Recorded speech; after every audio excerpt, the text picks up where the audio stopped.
Hello mga kalamay, masiramon talaga ito dahil gagawa ako ngayon ng crispy pork belly. Ayan, ito yung belly natin, pork belly.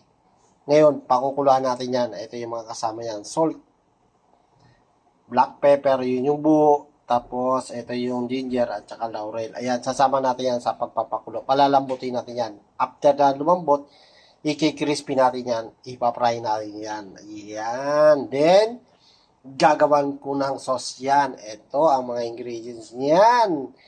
Peppercorn sauce. Ayan. May brandy. Then, may mushroom, butter, and full cream. Ayan. Ang ating gagawing peppercorn sauce. Meron pa yung ito, yung pamintang buo. Kaya peppercorn sauce. So, tara, pakuluan na natin yan. Yan, meron na tayong kumukulong. Pakukuluan na natin yan. Lagyan na natin yung laurel at saka yung ginger.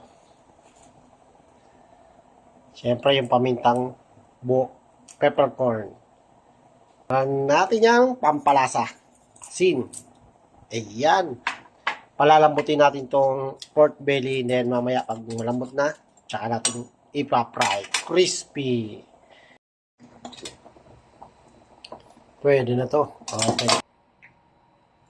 Yan. Palalamigin lang natin yan. Yan. Ito na yung pork belly natin. Ipa-fry na natin to. Pero bago natin i-fry, susugin muna natin ng pork para maging crispy siya. Then, salt. Okay na yan. Nagugas na rin tayo ng kamay yan. Massage lang. Yan. Meron na rin tayo preheat na oil para sa ating pork belly.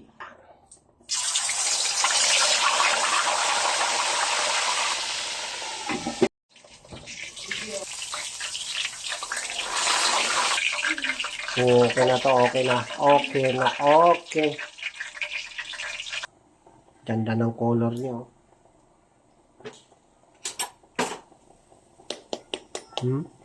Crispy. Lagyan na natin ng butter yan. Lagyan na natin yung ating garlic. Okay na yung garlic natin. Sabay natin yung onion. Black pepper o yung buong paminta. Then yung mushroom natin, yung sliced mushroom, pati yung sabaw. Lalagay na natin. Pinakasabaw yung ating. Lagyan na lang tayo salt and pepper. After na mag-simmer, kasi cook na rin yung ating mushroom, lalagay na natin yung ating full cream. Then, add na rin natin yung ating brandy. Yan.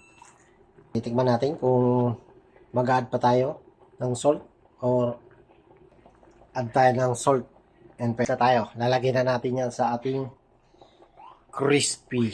Yan o.